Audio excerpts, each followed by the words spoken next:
There are structures in the depths of history whose purposes are not fully known, nor do we understand how they were built. Some think they are temples, while others believe they are something else, something much older, much more unknown. Doors carved into rock, cities submerged in the ocean, symbols etched into stone. All of them whisper the same silent question: where did we really come from? Thousands of years ago, when there was no writing, no metal, these structures were built. In an age when humanity didn't even know who it was, someone made these doors. Some lie in the hearts of mountains, some beneath the seas, and some on lands forgotten even by time. And each one seems connected to the others, like links in an invisible chain. Maybe these are not just simple stones. Maybe they are messages left to us from the past, echoes of a forgotten knowledge, a lost civilization. Even after thousands of years, they still ask, who are we? And where did we really come from? When we follow these questions, the path takes us to a distant corner of the world. Peru. In the silence of the Andes, a mystery lies that no one has solved for thousands of years.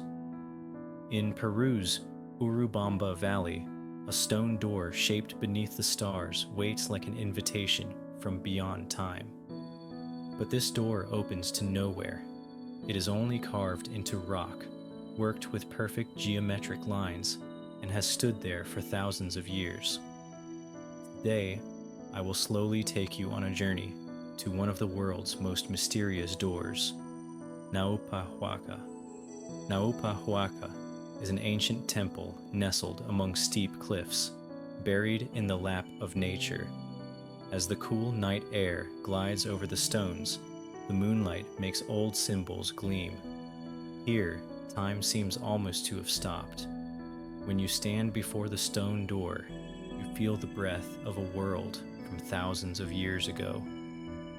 The wind blows up from the valley and whispers among the stones like an ancient melody. This door is too flawless to have been made by human hands.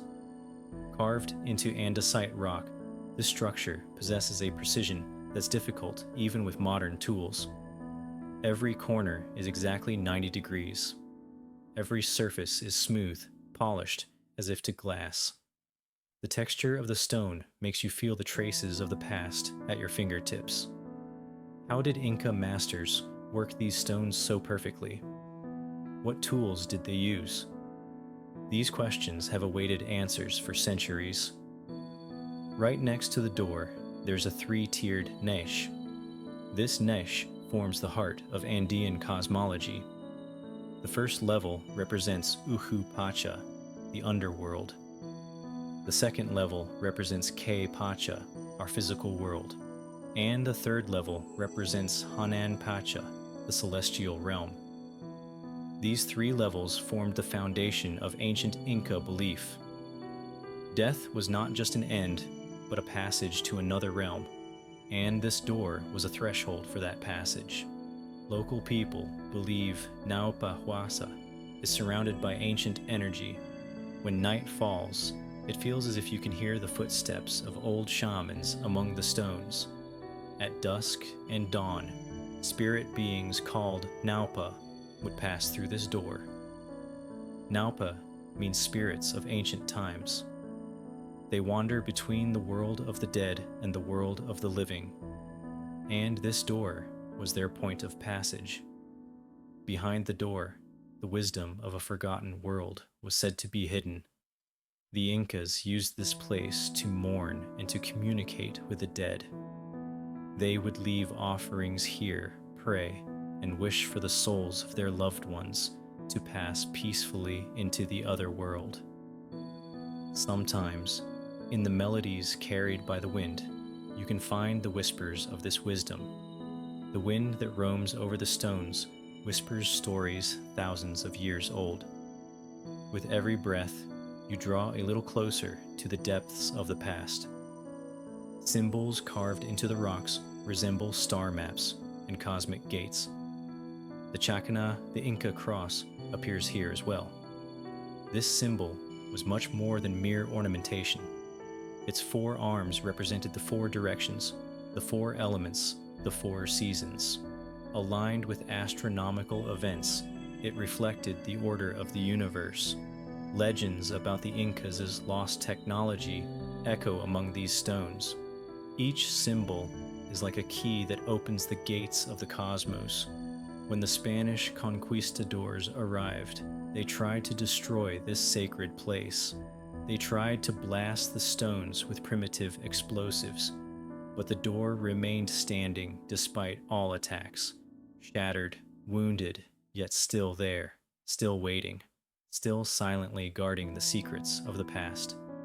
Today, Naupa Huasa still stands, under the moonlight, under the watch of the stars, like a being outside of time. Perhaps this door truly opened to another realm. Perhaps it was only a symbol representing the thin line between life and death.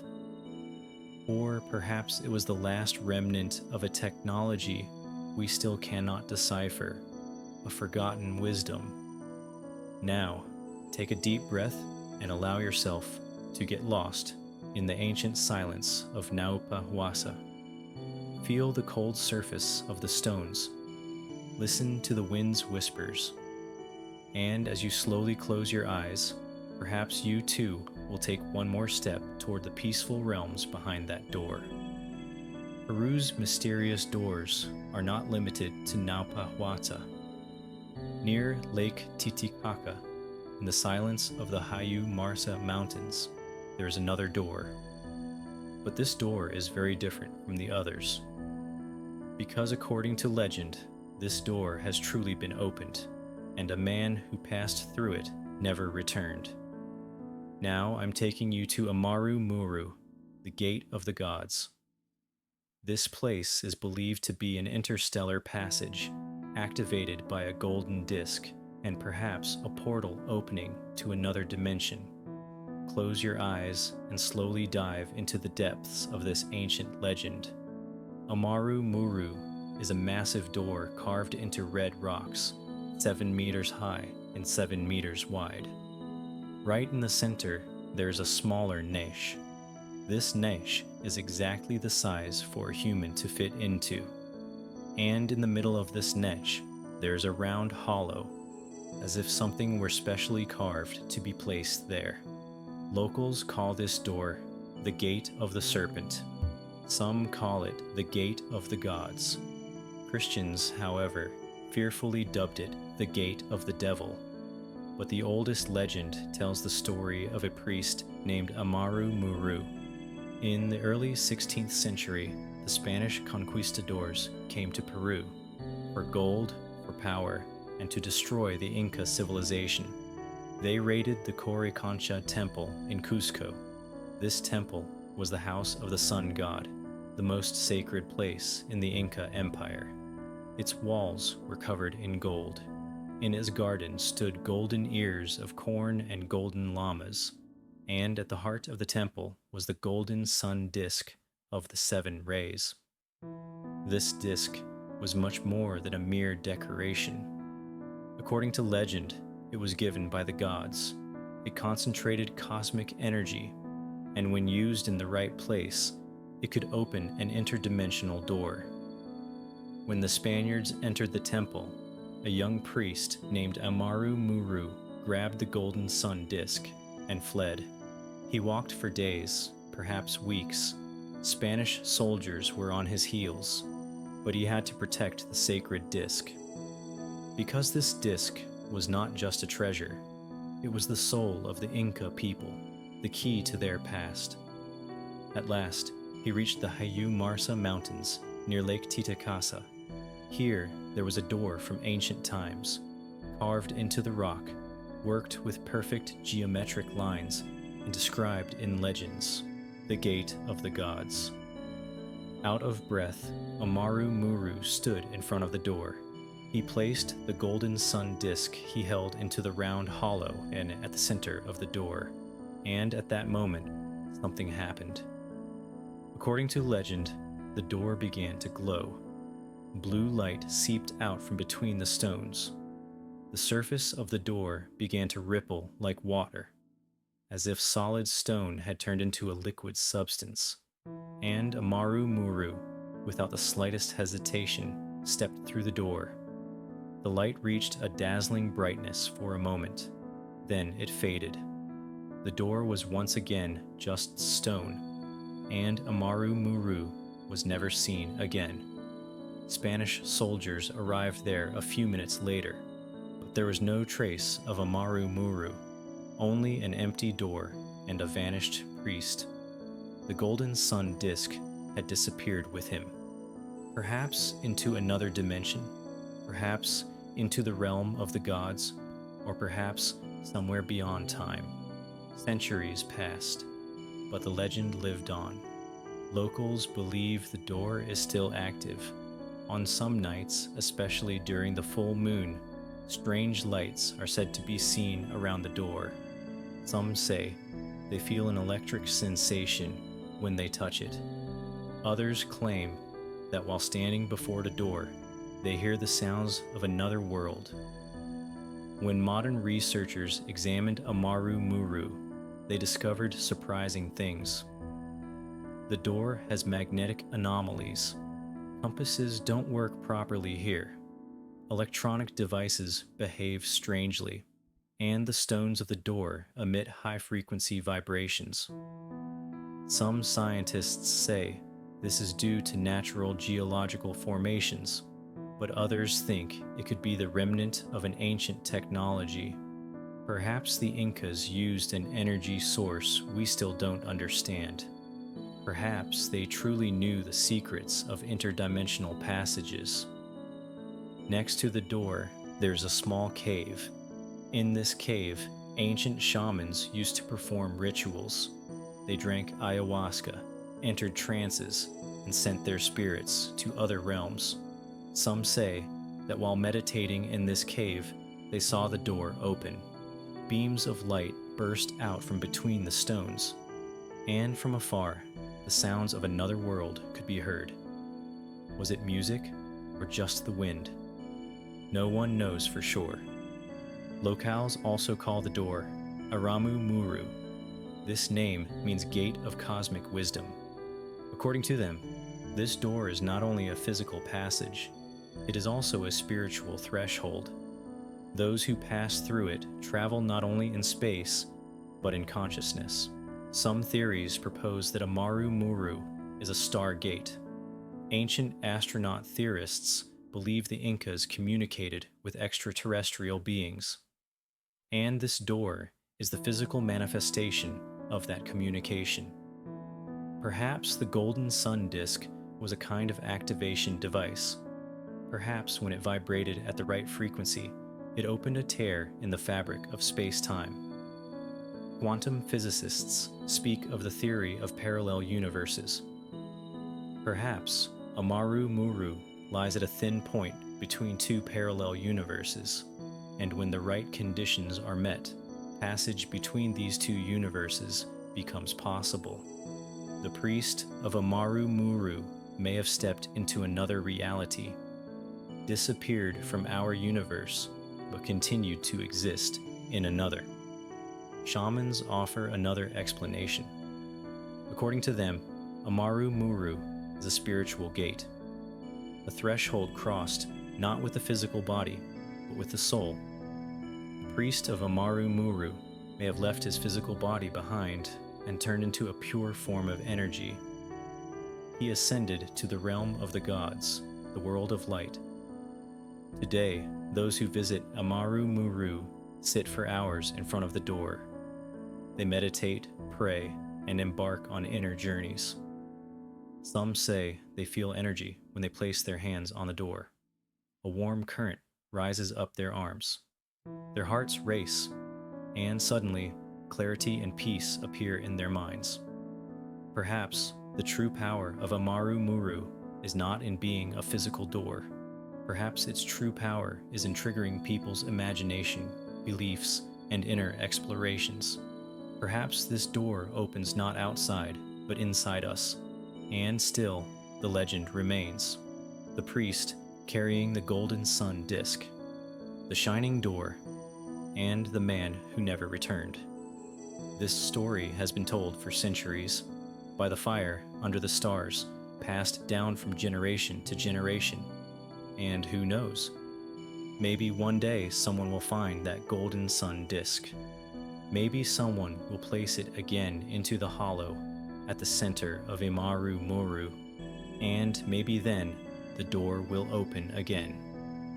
Blue light will seep out from between the stones, and we will be able to take a glimpse at where the priest of Amaru Muru went.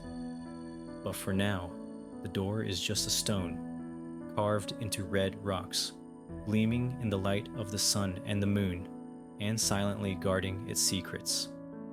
Standing beside the waters of Lake Titicaca, in the shadow of the Andes, outside of time. As the night deepens, the silence of Amaru Muru envelops you. The stars slowly turn in the sky, the wind whispers among the rocks, and you stand before this ancient door, on the threshold of past and future, known and unknown, seen and unseen. Perhaps Amaru Muru reminds us of this. Some doors exist not to be opened, but to be imagined. Some secrets exist not to be solved, but to be preserved. And some journeys are made not outward, but inward. As you return from the door of Imaru Muru, a question must be echoing in your mind. Who created these perfect doors, these precise geometries, this astonishing stonework, and how? How did the Incas accomplish things thousands of years ago that are difficult even in our modern world? Today, I'm taking you into the depths of Inca technology, into lost wisdom, forgotten techniques, and perhaps mysteries we still have yet to solve. Close your eyes and slowly descend into the stone workshops of the Andes, the silent workspaces of ancient masters. In the heart of Cusco stands the fortress of Sacsayhuaman. The enormous stones fit together so perfectly that not even the tip of a blade can slide between them. Some stones weigh 100 tons, some are 3 meters tall, and all are cut, placed, and interlocked with millimeter precision. These stones were stacked without mortar. Only their own weight and the perfect cutting angles hold them together. For 500 years, countless earthquakes have shaken this region. The buildings the Spaniards constructed collapsed, but the Inca walls still stand, still solid, still perfect. Modern engineers try to understand how these stones were cut with bronze tools, but bronze can't cut rock this hard. With stone hammers, that would take years and wouldn't be this precise. So how? The Spanish historian Pedro Chiesa de Leon wrote in 1553, "It is impossible to understand how these stones were cut and transported, because the Incas had no iron or steel tools, and yet they cut these enormous stones so perfectly that not even a needle's tip can fit between them." Some theories say the Incas used plant extracts. A plant called Jirgon sacha could supposedly soften rock. When this extract was applied to stone, the stone would soften like clay and could be shaped. Then, when the effect of the extract wore off, the stone would harden again. But this theory has never been proven, because the formula of that plant extract was lost, along with the Incas. Another theory speaks of sound vibrations. Perhaps the Incas used sound waves at certain frequencies to lift stones. Levitation. Ancient texts speak of priests singing and lifting giant stones into the air. Does it sound like science fiction? Maybe. But modern physics knows that sound waves can move matter. Acoustic levitation is already used in laboratories. In Ollantaytambo, there's another miracle. 6 giant granite monoliths stand in a perfect row. Each weighs 50 tons. and these stones were brought from a quarry 6 kilometers away. But not only that, these stones were carried to the top of a mountain across the Urubamba River. How? There were no bridges, no cranes, no wheels. The Incas didn't even have the wheel. Some researchers think the Incas used a complex sled system. They slid the stones over wet clay. Thousands of workers pulled these stones with thick ropes. But even this is not a full explanation, because some stones are so heavy that even 10,000 people could not move them. In Machu Picchu, the stones were cut to fit the shape of the mountain, as if the stones were a natural continuation of the rock. In some places, it's nearly impossible to see the difference between natural rock and worked stone. This precision is difficult even with modern laser cutting technology. And then there is Pumapunku, in Bolivia, near Lake Titicaca. Here, the stones are cut with such precision that they look like they were made on modern CNC machines. Perfectly flat surfaces, exact 90-degree corners, complex channels and hollows, as if they were cast in a mold. On some stones, there are H-shaped metal clamps. These clamps were used to connect the stones, but these clamps were not simply cast. They were cast into molds carved inside the stone itself. This requires incredible knowledge of metallurgy. The Incas knew how to smelt bronze, but some clamps were made of more complex alloys, copper, tin, and other metals. The exact formula is still a mystery, and they melted these clamps at such high temperatures that even the stone itself slightly melted. Vitrification. The stone's surface shines like glass. This happens only at very high temperatures, thousands of degrees. Even modern furnaces struggle to reach such heat. So how did the Incas do it? Some researchers speak of solar energy concentration systems. Perhaps the Incas used giant mirrors or parabolic surfaces to gather sunlight at a single point. This can create incredible temperatures, but no remnants of such a system have ever been found. The Incas' water engineering is also astonishing. The Temple of Taipan has perfect hydraulic systems, water channels calculated with millimeter precision.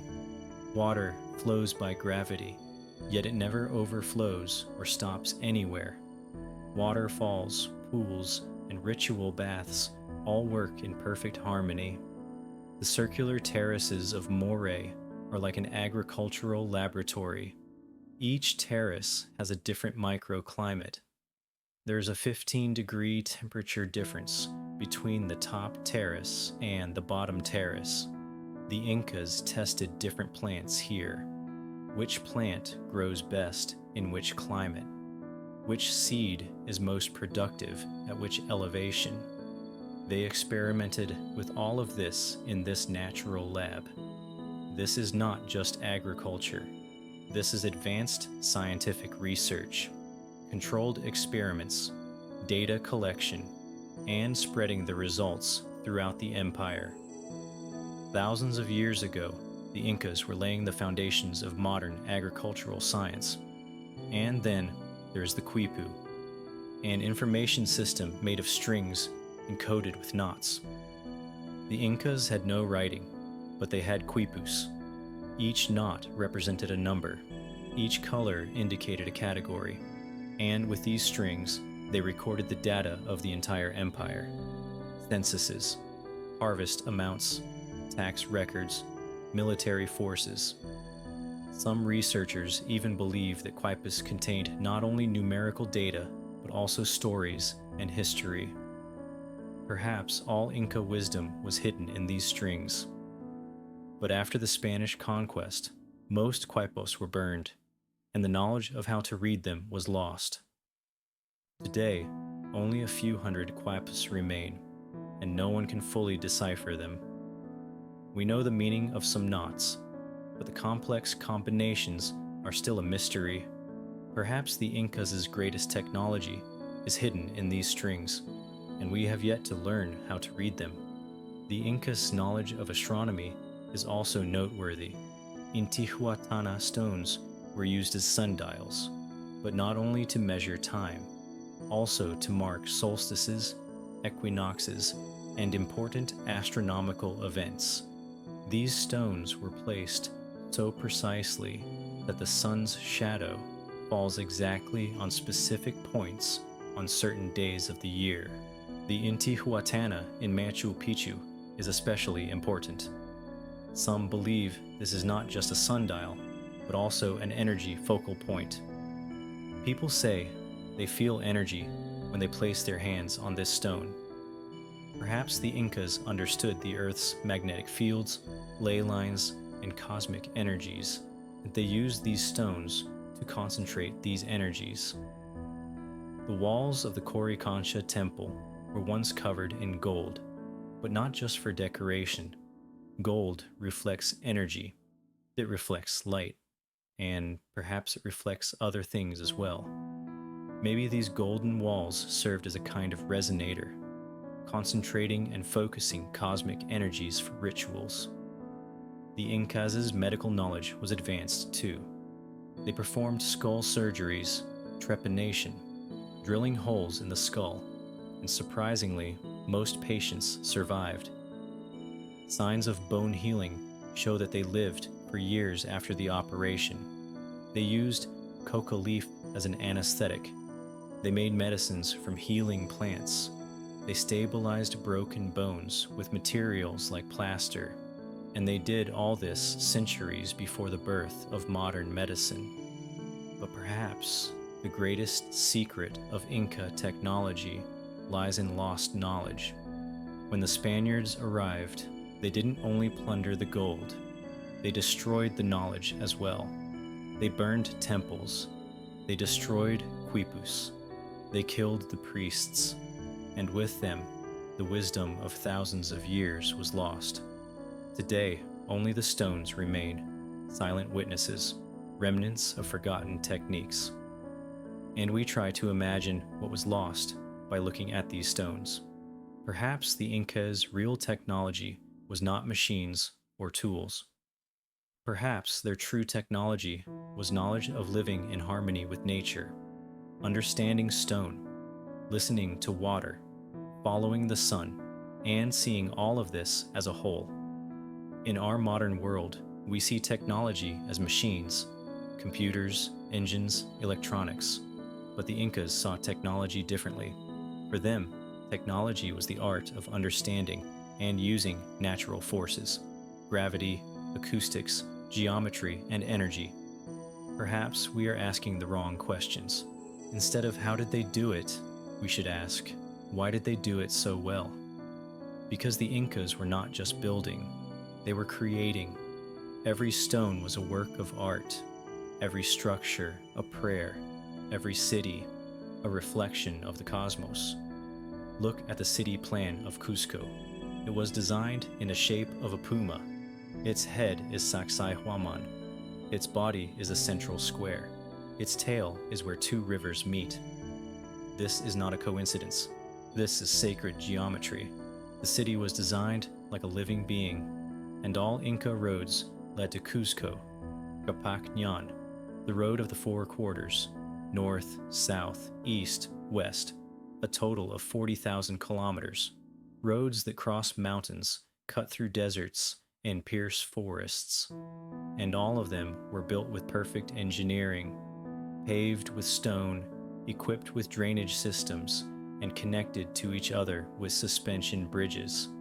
These roads were not only for transportation, they were also like the veins that unified the empire, the flow of information, trade, culture, and the center of it all was Cusco, the navel of the world.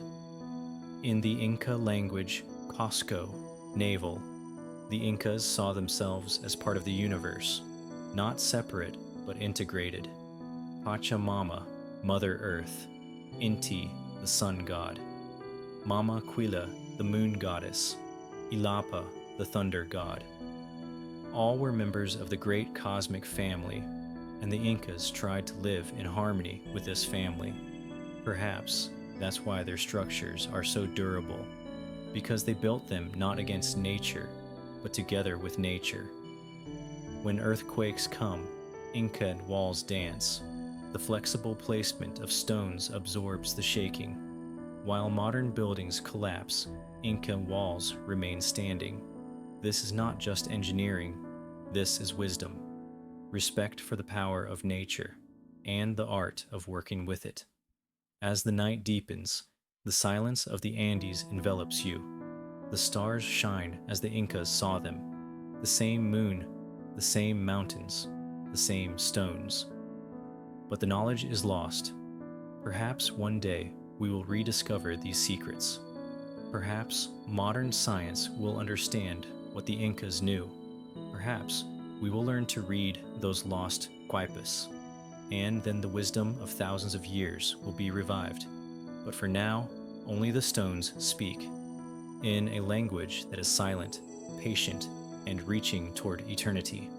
And if you listen carefully, you may hear their whispers too.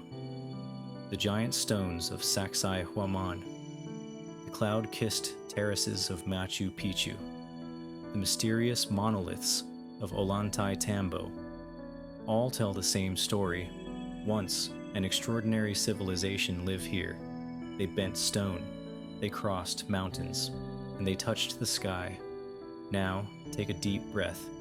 Feel the wisdom of the Incas within you, the power of the stones, the silence of the mountains, and the light of the stars.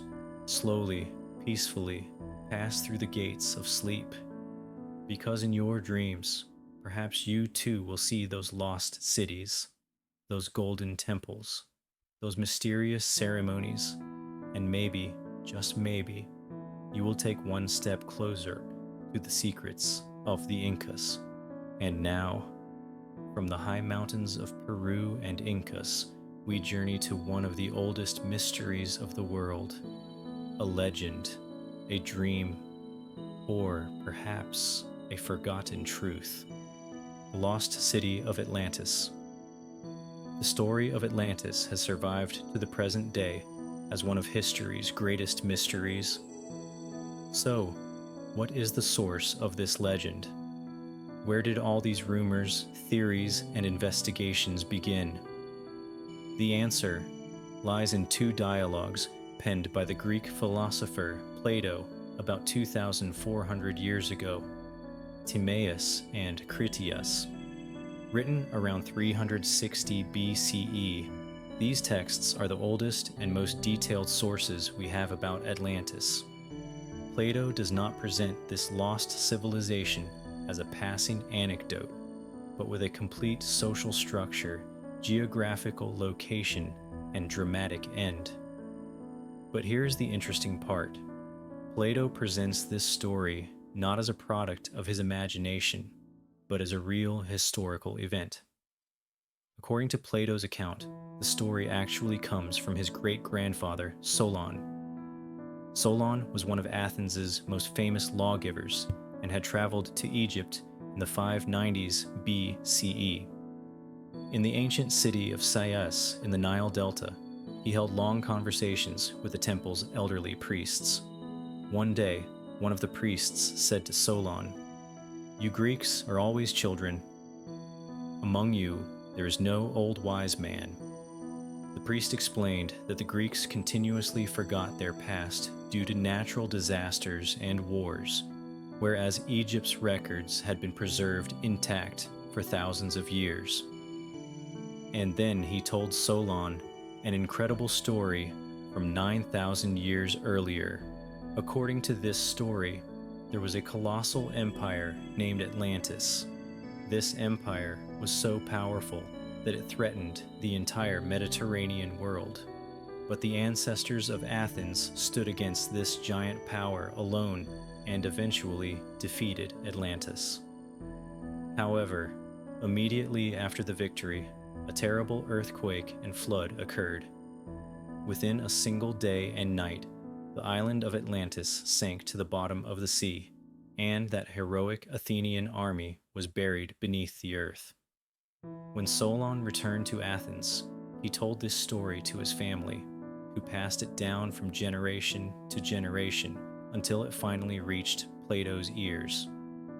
Plato tells this story through the character Critias in his dialogues and emphasizes, this is a completely true story, not an invention. The details Plato provides are incredibly specific. Atlantis lay beyond the Pillars of Heracles, that is, outside today's Strait of Gibraltar, in the Atlantic Ocean. The island was larger than Libya and Asia, and from there it was possible to pass to other islands, and even to the opposite continent. In the center of the island, there was a flat, fertile plain. In the middle of this plain rose a hill called Poseidon's Hill. According to the legend, the sea god Poseidon fell in love with the island and married a mortal woman who lived there, Cleito. To protect her, he surrounded the hill with alternating rings of land and water, 3 water channels, 2 land rings. The Atlanteans transformed this natural formation into an incredible architectural marvel. They widened the channels, built bridges, and turned the outermost water channel into a harbor navigable by ships. At the center stood a magnificent temple dedicated to Poseidon and Cleito. This temple was covered with gold, silver, and a mysterious metal called orichalcum. In Plato's words, orichalcum shone like fire and was considered the most valuable metal after gold. The city's walls were made of 3 different metals: the outer wall of bronze, the middle wall of tin, and the inner wall of orichalcum. At sunset, these walls shone so brightly that the city looked as if it were engulfed in flames. Atlantis was not only a wealthy city, it was a massive empire. Plato writes that the island was divided into 10 districts, each ruled by a king descended from one of Poseidon's 10 sons. The greatest power remained with the line of the first son, Atlas, and that is why both the island and the surrounding ocean took his name, Atlantis and the Atlantic. The empire was not limited to its homeland. In Libya, it extended as far as Egypt, and in Europe as far as Tyrrhenia, modern Italy. They had a colossal army, warships, and chariots. Plato writes that the Atlantean army included 1,200 warships, 10,000 chariots, and hundreds of thousands of soldiers. But what truly made Atlantis powerful was not just its military might. The island was incredibly fertile. It had 2 harvest seasons, one in winter with the rains, and the other in summer with irrigation canals. Every kind of fruit, vegetable, and grain grew in the plain. Forests provided timber, and pastures provided abundant resources for animals. Plato even mentions that elephants lived on the island. The mines were also extremely rich. Gold, silver, copper, and that mysterious orichalcum were extracted all over the island. Using these resources, the Atlanteans built incredible structures, palaces, temples, ports, shipyards, and public baths. Hot and cold springs were distributed throughout the city. Plato writes that Atlantis's harbors were so crowded that the noise of ships, merchants' voices, and the sounds of loading could be heard day and night. The city was the greatest commercial center of the ancient world. Merchants from every corner of the world came here. But Plato's story takes a dark turn here. At first, the Atlanteans were virtuous, just, and of divine lineage. Because Poseidon's blood flowed in their veins, they possessed qualities superior to ordinary people. Despite their wealth, they remained humble and valued friendship and virtue more than money and property. However, over time, the divine blood thinned. As generations passed, the Atlanteans became more mortal and less divine, and with this change, their character began to deteriorate. Wealth and power blinded them. Pride, greed, and ambition spread. They no longer sought virtue, but power. They began to attack neighboring lands and to conquer the world.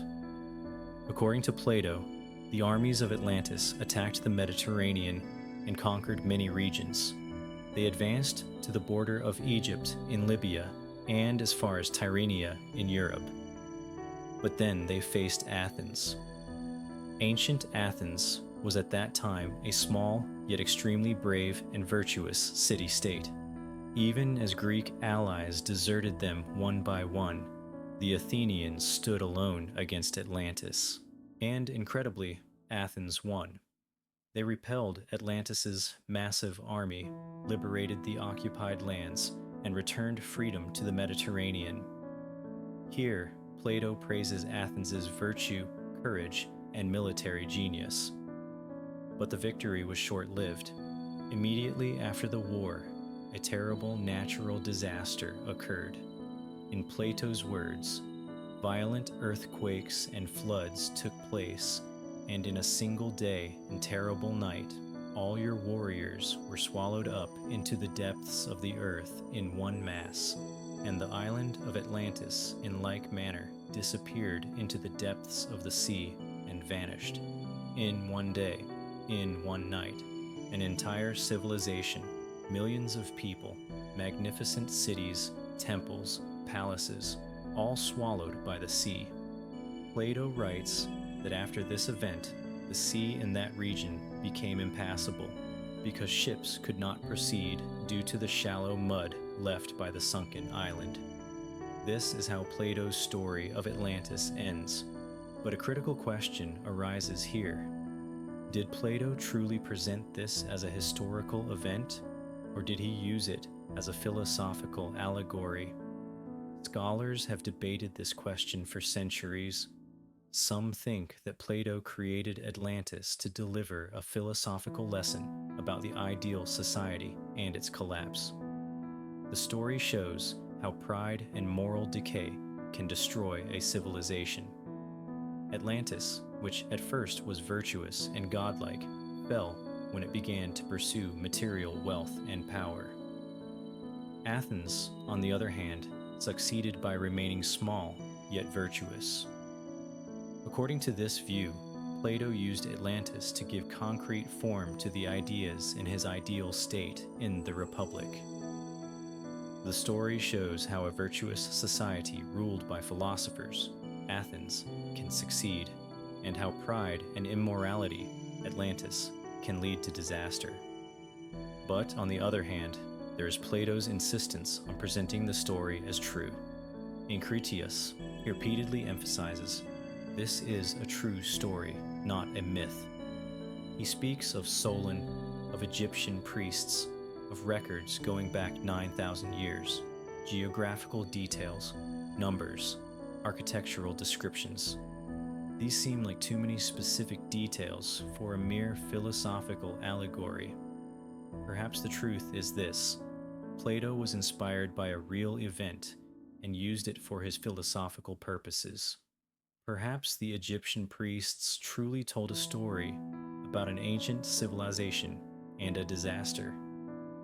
Perhaps Plato took this story and reshaped it to deliver the political and philosophical messages of his own time.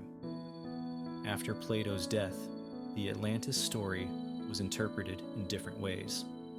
His student Aristotle believed Atlantis was entirely fictional.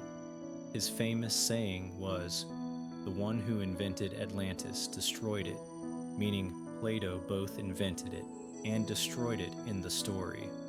But other ancient authors took the story seriously. The historian Crantor, around 300 BCE, who lived only a few generations after Plato, claimed he went to Egypt and spoke to the priests at the temple in Sais. Crantor wrote that he saw hieroglyphic records there that confirmed the Atlantis story. Unfortunately, These records did not survive to the present day, and Crantor's texts have also been lost. The Roman historian Pliny the Elder, 23 to 79 CE, mentioned Atlantis in his massive work on natural history. The geographer Strabo, 64 BCE, 24 CE, argued that Atlantis could be real because islands and coastlines can disappear due to geological changes. Strabo wrote, "If Plato's Atlantis truly existed, it may now have vanished." Throughout the Middle Ages, the Atlantis story attracted great interest in Europe. Christian theologians interpreted Atlantis as a pre-flood civilization. Some associated Atlantis with the Garden of Eden, others with the lost tribes of Israel. Arab scholars also mentioned Atlantis. Some identified it with the city of Aden or Iram. But interest in Atlantis truly exploded in the 15th and 16th centuries during the Age of Discovery. When Christopher Columbus discovered the Americas in 1492, Europeans were shocked. Was the opposite continent that Plato mentioned real? Was Atlantis America? The Spanish historian Francisco López de Gomara proposed in 1552 that the American continent was Plato's Atlantis. The English philosopher Francis Bacon, in his 1626 utopian novel New Atlantis, imagined an advanced civilization in the Americas. During this period, many Europeans thought that the Aztec, Maya, and Inca civilizations in the Americas might be the remnants of Atlantis. The Swedish scholar Olaus Rudbeck, 1630 to 1702, proposed a completely different theory. Atlantis was in Sweden. Rudbeck combined Norse mythology, Viking history, and Plato's account to argue that Atlantis was actually Sweden and the surrounding regions. His theory was so detailed that he wrote a 4-volume book. The 19th century was a turning point in Atlantis studies. The science of archaeology began to develop. Ancient civilizations were discovered, and Atlantis theories gained a more scientific appearance. The American congressman and author Ignatius Donnelly published a book in 1882 titled Atlantis, the Antediluvian World. This book became the Bible of Atlantis research. Donnelly argued that Atlantis was real and that all ancient civilizations, Egypt, Mesopotamia, Maya, Aztec, derived from Atlantis. The book was a huge success and went through 13 editions worldwide. Although Donnelly's theories are rejected scientifically today, they were very influential at the time, because in the 19th century, the similarities between civilizations on different continents, pyramids, flood myths, astronomical knowledge, were not yet understood. Atlantis seemed like an easy answer to explain these similarities. In the 20th century, Atlantis became the focus of esoteric and mystical movements.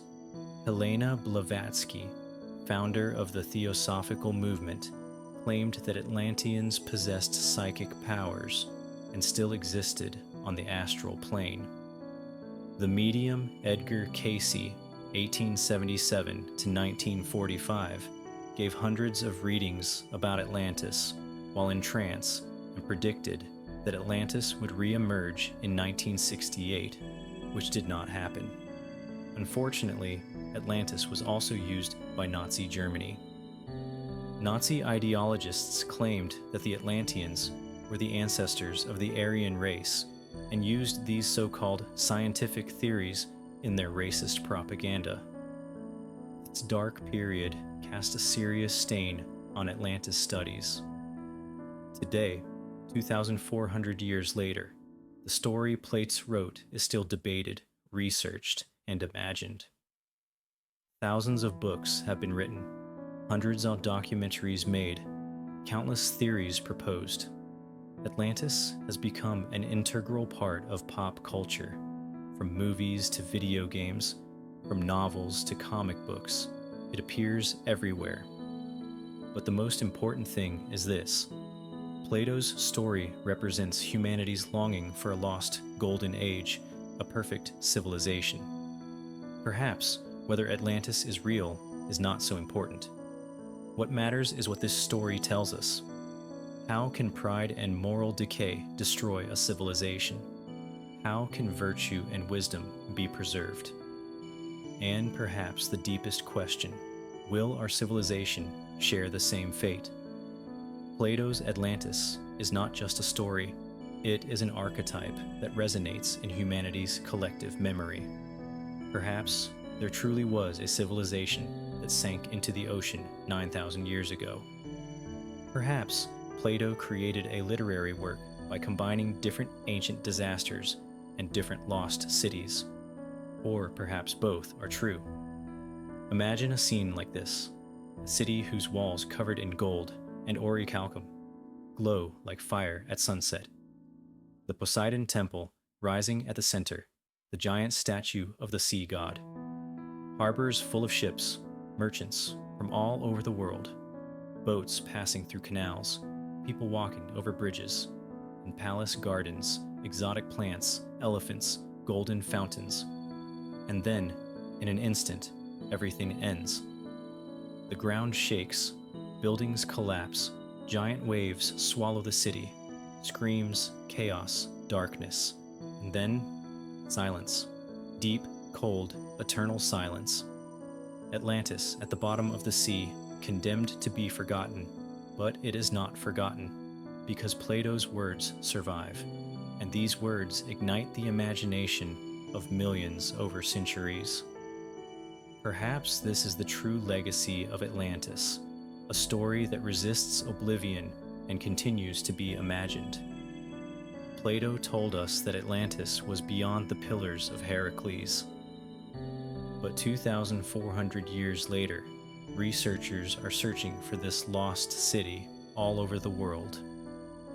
From the Mediterranean to the Caribbean, from Antarctica to the North Sea, dozens of locations have been proposed.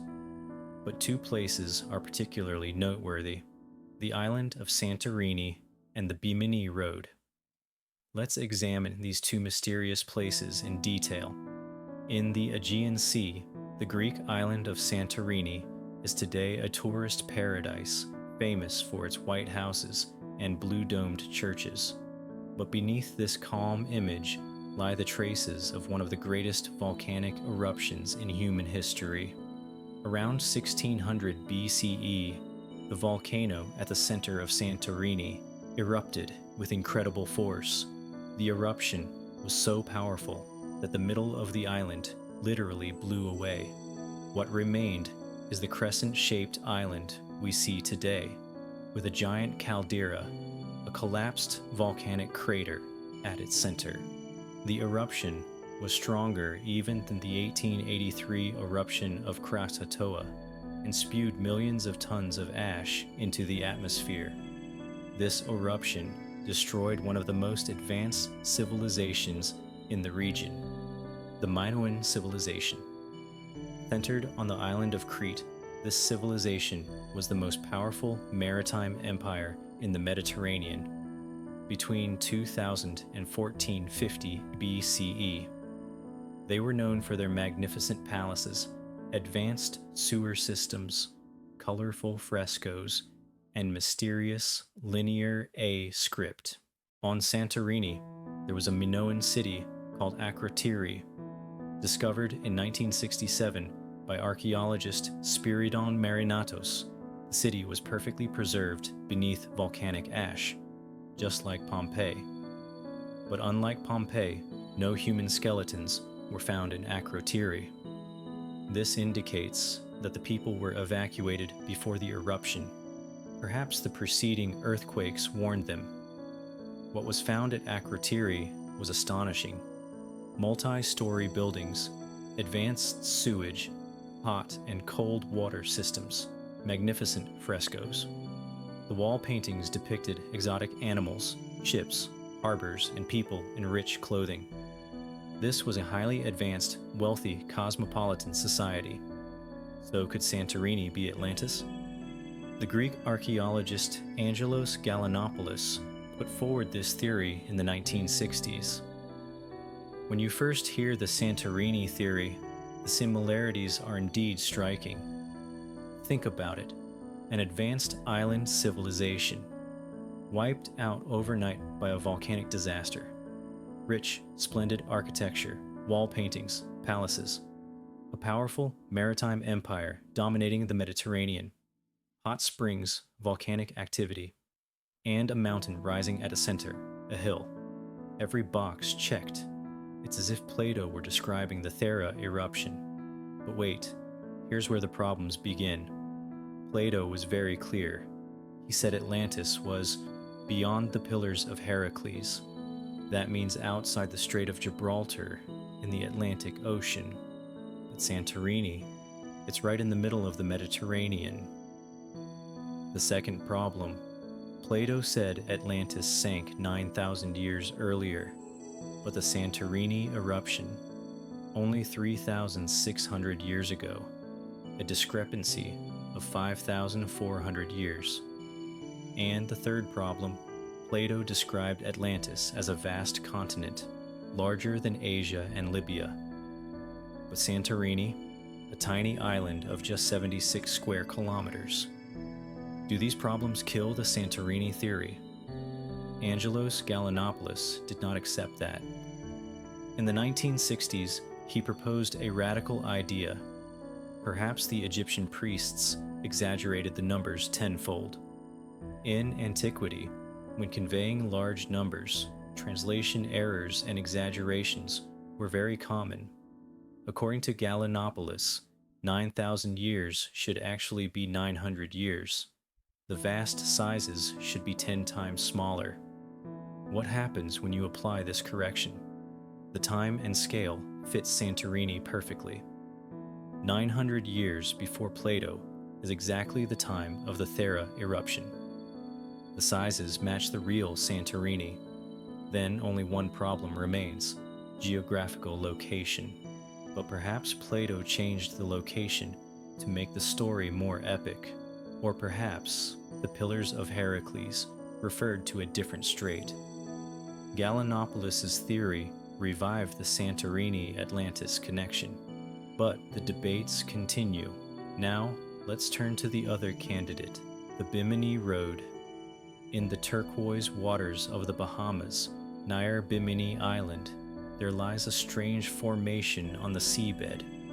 Discovered in 1968, this structure consists of large, rectangular stone blocks arranged in a straight line, like a road, a wall, or a pier. Divers called it the Bimini Road. The stones are placed side by side with remarkable regularity. Some are huge, some smaller. The formation extends for hundreds of meters. When photos of this structure were published, Atlantis enthusiasts were thrilled. Could this be a remnant of Atlantis? A sunken harbor? A pier? Or a road? The coincidence excited people even more. The medium Edgar Cayce had predicted that Atlantis would rise near Bimini in 1968. And exactly in 1968, the Bimini Road was found. Was this a sign? A prophecy fulfilled? Scientists, however, were cautious. Geologists examined the stones. Many concluded that these were naturally formed beach rock, limestone that forms along coastlines and then breaks into rectangular blocks due to natural joints and erosion. Later, currents and storms aligned these blocks, creating a structure that looks artificial. But others are not satisfied with the beach rock explanation. Some blocks appear to be stacked. Certain gaps look as if they were filled. Some parts resemble ship slips or harbor walls. A few divers even claim to have found stone anchors nearby. Supporters of the Atlantis theory argue that even if the base is natural, humans may have modified it.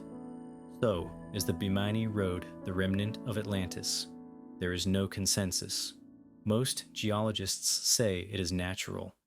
A minority think it might be a man-altered structure. Atlantis enthusiasts believe it is a piece of a much larger puzzle. The sea keeps its secrets well. Whether it is Santorini or Bimini Road, both locations show us this. The Atlantis story continues to live, not only in books, but also in the sea, in stones, in the traces of ancient civilizations. Maybe Atlantis is not just a place. Maybe it is an idea, a warning, a longing, and perhaps that is why it never dies. Now, it's time to explore another mysterious place on Earth. In this episode, we dive into the enigma of Göbekli Tepe in Turkey. 12,000 years ago, people had not yet invented writing. There was no agriculture, no permanent settlements. Yet, on the top of a hill, they were erecting stone pillars weighing hundreds of tons, carving reliefs, building a colossal complex. This structure is 7,000 years older than the pyramids and 6,000 years older than Stonehenge, and it has radically changed what we thought we knew. Its name is Göbekli Tepe. Today, we embark on a journey into one of the greatest mysteries of history. Let's begin with this question. How did people without writing, without the wheel, without metal tools carve, transport, and erect these massive stones? If you're ready, let's start walking toward the silent hills of Göbekli Tepe. In southeastern Anatolia, 15 kilometers northeast of Şanlıurfa, there's a hill that seems ordinary from the outside. A barren, arid, stony rise. But beneath the ground lies a 12,000-year-old secret, the oldest known temple complex in human history. The name Göbekli Tepe may sound ordinary. What it hides is anything but. In 1963, an American archaeologist and a Turkish team conducted a surface survey in the area. They found many flint tools on the hill. They noted this may be a Neolithic settlement, and the matter was almost forgotten for 30 years. In 1994, the German archaeologist Klaus Schmidt reviewed old records, grew curious, and came to the site. When he saw the surface, he noticed the stones were not random but orderly, and that among the broken pieces there were remains of worked pillars. At that moment, he reached a conclusion. Beneath this hill was hidden a colossal structure much older than expected. Excavations began. In the first meters, T-shaped stone pillars adorned with animal reliefs emerged. Lions, snakes, foxes, scorpions, wild boars. Each pillar was between 3 and 5 meters high. Some reached 10 tons, and all of them were made by hunter-gatherer communities.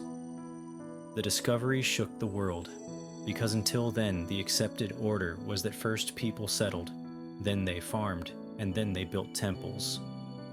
Göbekli Tepe said the reverse. First temple, then settlement. First belief, then agriculture. This meant rewriting history. Before Göbekli Tepe, archaeologists and historians believed human history progressed in a certain sequence. The narrative went like this. People were first nomadic hunter-gatherers. Then, due to changes in climate and food sources, they settled. They learned agriculture. They planted wheat and barley. They domesticated animals. They founded villages. As villages grew, ruling classes and specializations emerged. Priests and artisans appeared. Temples were built. Offerings made. Ceremonies held. Large structures require large organization. Organization requires a settled order. Therefore, temples should have come afterward. But Göbekli Tepe overturned this entire scheme right there. Because the people who built this structure were not settled, they did not farm, did not raise animals, did not even produce ceramics. They lived by hunting and gathering. In other words, they were nomadic. So how was this colossal complex erected? The answer is simple yet striking: belief. In Klaus Schmidt's words, first they built the temple. The city grew around it. Göbekli Tepe was a social magnet that brought people together, a center of belief. Perhaps groups from hundreds of kilometers away came here, contributed to the temple, performed ceremonies, and then dispersed. With each visit, they added new stones, erected new pillars. Thus, over centuries, Göbekli Tepe grew layer upon layer and became a religious center. This was revolutionary in terms of history. It meant that religion could be not the result, but the cause of civilization. People gathered because of their beliefs, united for a common purpose, and that common purpose pushed them toward a settled life. In other words, Göbekli Tepe may be the first great turning point in human history, the spark that triggered the Neolithic Revolution, the starting point of agriculture, settlement, and civilization. So why was such an important structure built? What was its true purpose? The answer is hidden in its architecture. The site consists of circular structures, enclosures. At the center of each enclosure are two giant T-shaped pillars. Around them are smaller pillars and an outer wall. The T-shaped pillars resemble human figures, the horizontal top as head, the vertical shaft as body. On some pillars, arms are carved, but there is no face. The forms are abstract. Do these pillars represent humans, gods, or ancestors? We don't know, but one fact is clear: the pillars were sacred. On them were carved snakes, foxes, wild boars, birds, scorpions, and in some examples, human hands. These animals were not chosen at random. They may be totems, clan symbols, or expressions of a spiritual bond with nature. Those who made Göbekli Tepe had deep respect for nature. Animals were power and protection for them. Perhaps the pillars were designed as doors of spirits. The fact that the enclosures are embedded below ground is also striking. Most temples are visible from afar, rising and drawing the eye, while Göbekli Tepe seems to have been consciously concealed. According to some archaeologists, this was to contact the underworld or to isolate participants from the outside world, to draw them into an intense spiritual experience. There is not only engineering here, but also a psychological design. As of today, about 200 T-shaped pillars have been identified at Göbekli Tepe, but this is only the beginning.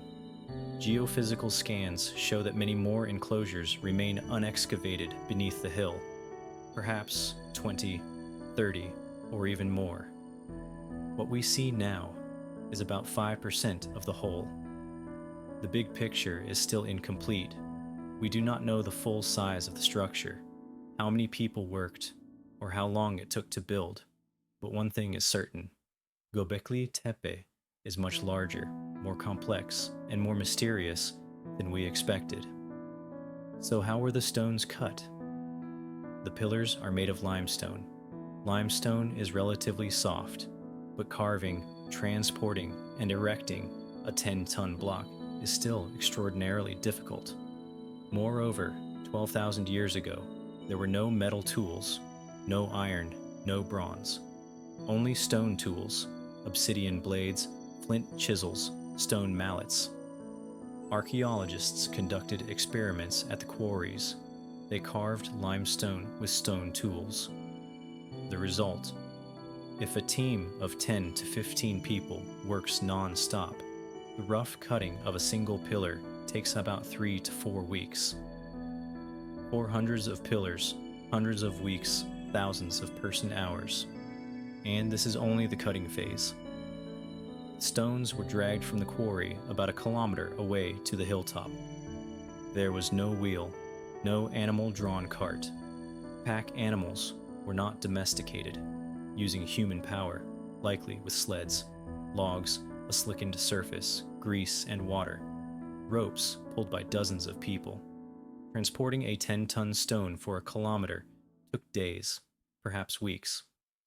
Upon reaching the temple, it was time to erect them. The pillars were embedded 2 to 3 meters deep. First, a large pit was dug. The pillar was slowly lowered in, and its surroundings were stabilized with stone and fill. To raise a 5-meter tall, 10-ton mass into an upright position and set it in place requires ramps, levers, and flawless coordination. Hundreds of people had to work without error. A single mistake would mean the pillar breaking. So where did so many people come from? There is no sign of settlement at the site, no houses, hearths, or everyday objects. This means people did not live here. This was a place that was visited, a sacred area. According to Klaus Schmidt, Göbekli Tepe was a pilgrimage center. At certain times, large groups from the surrounding areas would come, perform ceremonies, make offerings to nature, ancestors, and the sacred, and then disperse. But at each visit, they added something, a new stone, a new relief. In this way, Göbekli Tepe grew over centuries and was passed down from generation to generation. The answer to how could such organization be possible without settlement likely lies again in belief. Shared belief is a strong organizer. It sets your purpose and direction. Building this structure was as much a spiritual duty as a physical one. Perhaps those who erected the stones believed they would find a place beside their ancestors. Perhaps each pillar represented an ancestral spirit. It is not certain, but what is clear is this. Göbekli Tepe was not merely stone. It was a place where people's beliefs, hopes, and fears took tangible form. There is another mystery, the abstract symbols on the pillars. Circles, lines, H and C shapes. What do these mean? Some archaeologists consider them the heralds of writing. Writing is born from assigning meaning to abstract signs. The symbols at Göbekli Tepe are not writing, but perhaps a prototype. Perhaps for the first time, people were attempting to cast ideas into signs. Over time, these would grow more complex and organized, and thousands of years later, turn into writing. The animal reliefs on the pillars are also striking. Bared-teeth snakes, attacking lions, scorpions ready to strike. According to some researchers, this reflects a desire to cope with nature's dangerous face and belief system based on fear and power. Perhaps the rituals were to balance these threats and to restore peace with nature. Thousands of animal bones were found in the excavations: deer, gazelle, wild boar, birds. These remains show that communal meals were held during the ceremonies. This suggests that Göbekli Tepe was not only a temple, but also a place of feasting. Eating together builds trust and cooperation. Perhaps these banquets enabled different groups to meet in peace. Maybe Göbekli Tepe was a monument to peace. One of the most interesting findings is this: throughout its use, almost no weapons were found, no arrowheads, spearheads, or instruments of war. Yet the people were hunter-gatherers.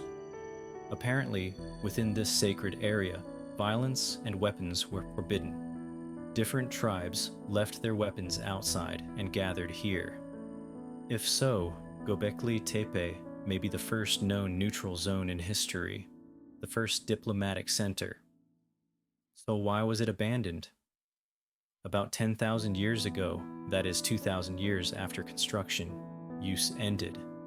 Moreover, it was not merely abandoned, it was deliberately buried. The enclosures were covered with tons of earth, filled with stones. as if the structure was meant to be concealed, protected, or sealed forever. Why? That is the big question. There are possible answers. Beliefs may have changed. A new religion may have invalidated the old temples. Communities may have shifted to settled life, engaged in agriculture and animal husbandry, and thus no longer needed such a pilgrimage center. Or Göbekli Tepe may have fulfilled its duty and, having achieved its purpose, was honorably closed. Another possibility is a disaster such as drought, disease, or conflict. Whichever theory is correct, one fact remains: burying was not destruction, but preservation. As if it were known that one day it would emerge into daylight again and tell a great story. The discovery of Göbekli Tepe has changed not only archaeology, but also our understanding of history. Civilization did not proceed along a straight line. There is no absolute sequence, like first agriculture, then religion, then art. Göbekli Tepe showed that complex social structures can form without settlement, that belief can be sufficient to organize, that a shared purpose can bring thousands together. Moreover, it showed that without written rules and central authority, a monumental structure can be built. This is one of the deepest lessons in human history, because it shows this: human communities can achieve extraordinary things together. Purpose is as decisive as tools. After Göbekli Tepe, other centers were found in the region: Karahan Tepe, Navali Chori, Harbetsuvan Tepesi. All have T-shaped pillars, animal reliefs, and circular plans, but none is as old as Göbekli Tepe. Göbekli Tepe is the first example, the prototype, perhaps the center of a wave of belief. What was learned here spread to the surroundings, with the feeling, if they could do it, so can we. Similar structures rose in different parts of Anatolia. These structures grew increasingly complex, larger, more ornate. Eventually, real cities like Çatalhöyük and Aşıklıhöyük were born. Therefore, Göbekli Tepe may be not only a part of the Neolithic Revolution, but also its potential trigger. Coming to the present. Today, Göbekli Tepe is on the UNESCO World Heritage List and welcomes tens of thousands of visitors every year. Excavations are still ongoing. Each season, new findings, new pillars, new symbols, new enclosures come to light. Archaeologists aim to fully reveal the site over the next 50 years. The work is slow because every stone, every bone, every relief must be documented, photographed, and examined. Once the earth is removed, there is no going back. Göbekli Tepe has reminded the modern world our past is more mysterious than we think. Our ancestors were more skilled, creative, and organized than we expected. Assumptions in history books are not definitive rulings. Every new discovery can change what we know. Before 1994, no one imagined a 12,000-year-old temple. Today, Göbekli Tepe appears in every archaeology textbook and in nearly every documentary because it has forced us to rethink human history. Will we ever know exactly what this structure was built for? Maybe, maybe not. No writing was left. The oral tradition was lost. Stones remain. Stones do not speak, but they provide clues. Every relief carries a story, every pillar a message. Archaeologists are trying to decode these messages. One day, we may grasp the whole meaning, perhaps never. This uncertainty is what makes Göbekli Tepe even more fascinating. Mystery sparks curiosity, works the imagination, and connects us to the past. Another lesson is the power of community. For years, thousands of people worked toward a common goal. They cut, transported, and erected stones, not by force, but by belief. This lesson holds today as well. A shared purpose is a great lever for people. 12,000 years ago, Göbekli Tepe proved this. It still holds true today. These stones still stand. They still provoke questions, still invite reflection. Another architectural detail is order. The two large pillars at the center of each enclosure are like principal figures. The smaller pillars around them form a ring. This arrangement evokes an assembly or council. Perhaps in the ceremonies, people formed a circle around these pillars. The two central pillars may represent gods or ancestral spirits, and the others, communities/clans. Thus, Göbekli Tepe becomes not only a temple, but also a symbol of unity. The circular arrangement also implies the idea of equality. In a circle, hierarchy is weak. Everyone is equally distant from the center. Perhaps at that time, social classes had not yet formed. There were no kings or nobility. Over time, the temples built evolved into more hierarchical plans, a single pillar, a single chamber, suggesting the centralization of power and the reduction of equality. Göbekli Tepe may be the last great monument of an egalitarian world. Analysis of animal bones has yielded interesting findings. Most remains belong to young animals. Normally, older game is easier, but the meat of young animals is tastier. This indicates that the meals here were ceremonial and featured the best meat. Some bones show burn marks. This indicates they were cooked in large hearths. The sanctity of smoke exists in many cultures. It rises to the sky, forming a bridge between earth and heaven. Perhaps every meal shared here was also a ritual shared with the sacred. The abstract symbols on the pillars, three-dimensional H signs, adjacent circles, zigzags, still await decoding. Alphabet, calendar, or ornament. Some scholars say they see an astronomical plan in the arrangement of the enclosures, alignments that coincide with the positions of certain stars. Perhaps Göbekli Tepe was also an observatory. Seasons were tracked, and observations were encoded into symbols. Another view is that the symbols tell a creation myth. Each sign represents a part of the story, each animal a character. If so, the pillars may be humanity's first storybook carved in stone, a 12,000-year-old epic. The scarcity of plant remains is also notable. There are many animal bones, but few plant traces. This shows that agriculture was not yet widespread.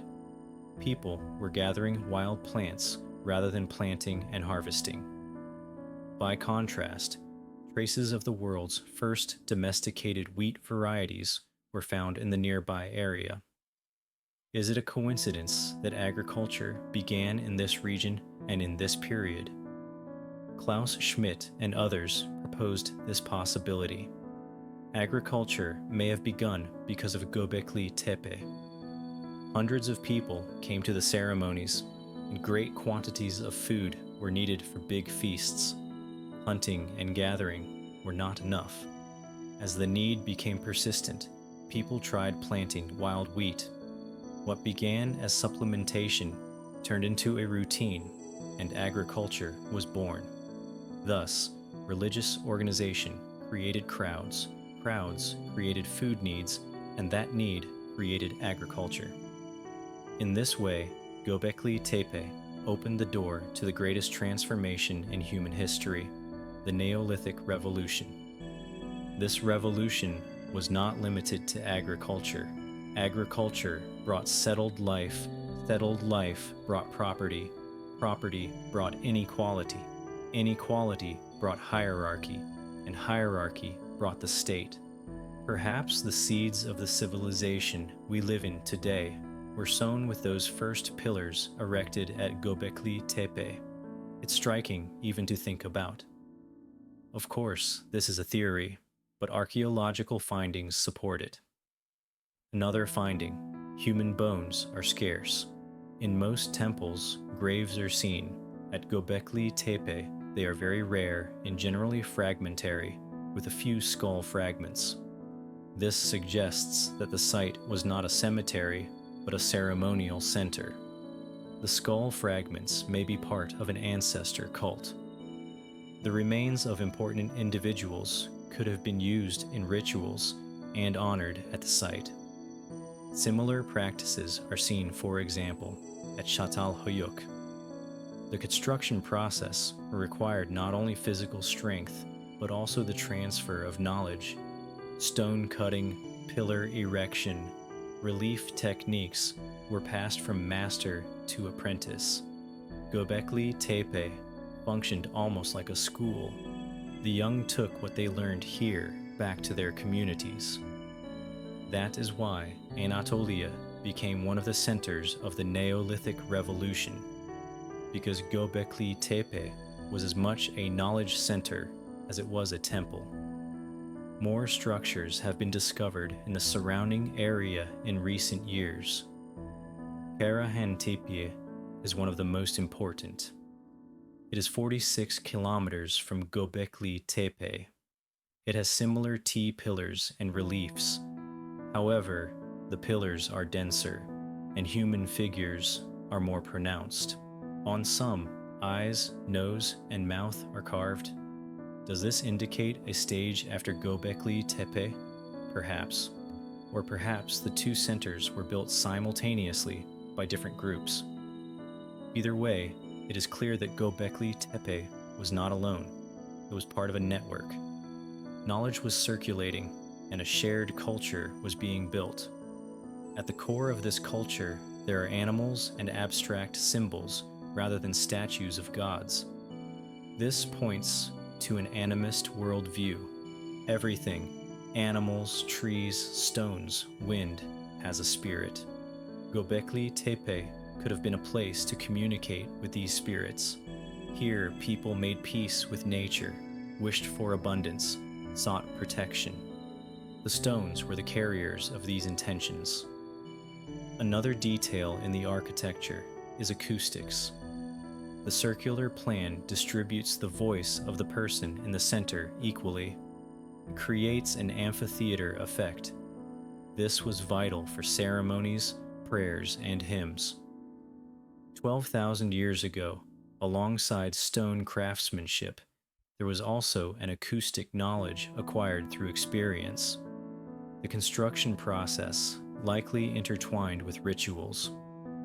At the erection of each pillar, ceremonies were held, sacrifices offered, and prayers made.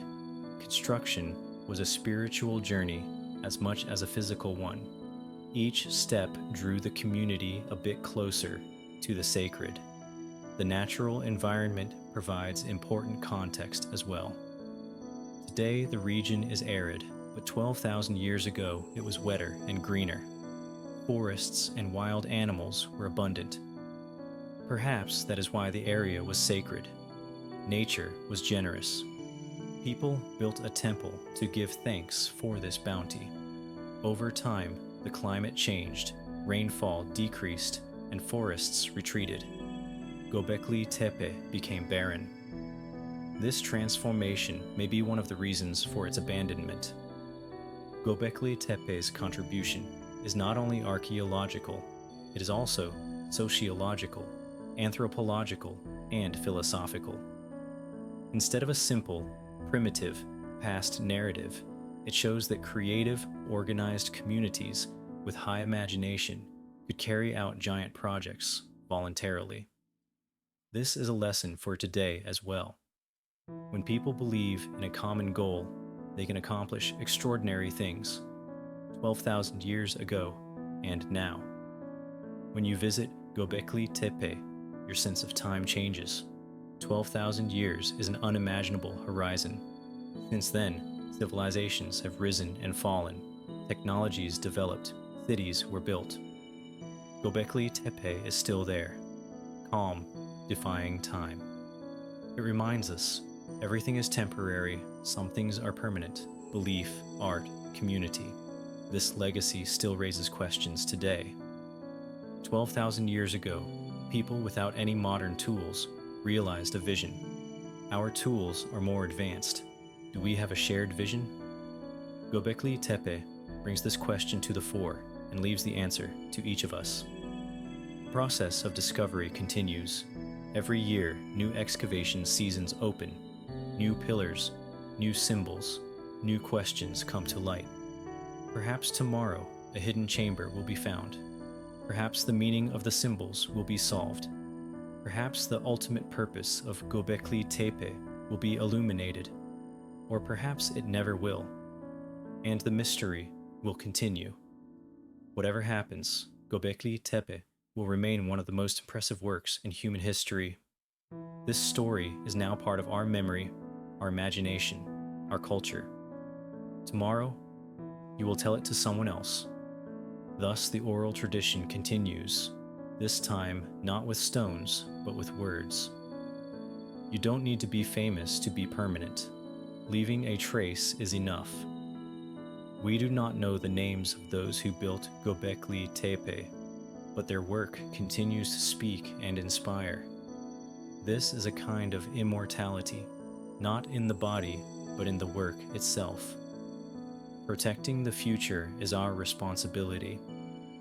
Climate change and the pressure of tourism are threats.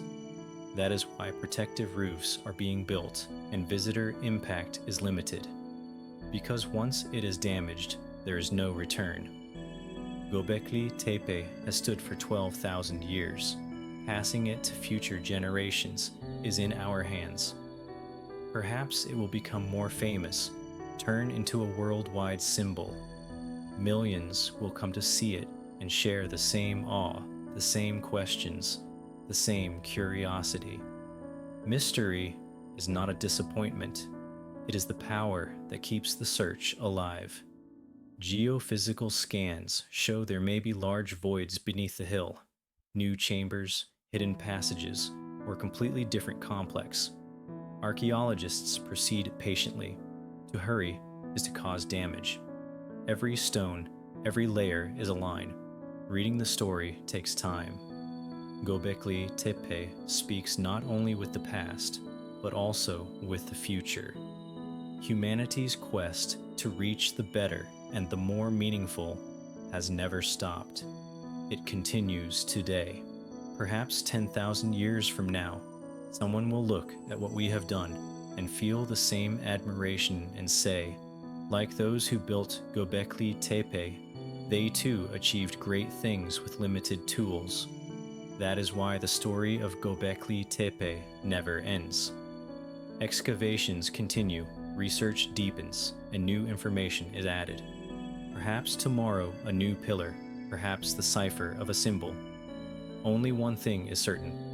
Göbekli Tepe has not yet exhausted its secrets.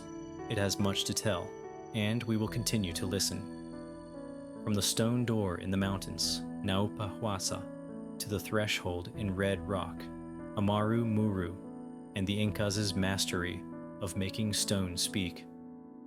From the whispering symbols of the Amazon, to a dream swallowed by the ocean, Atlantis, and finally, to humanity's first great collective vision, Göbekli Tepe, we have walked.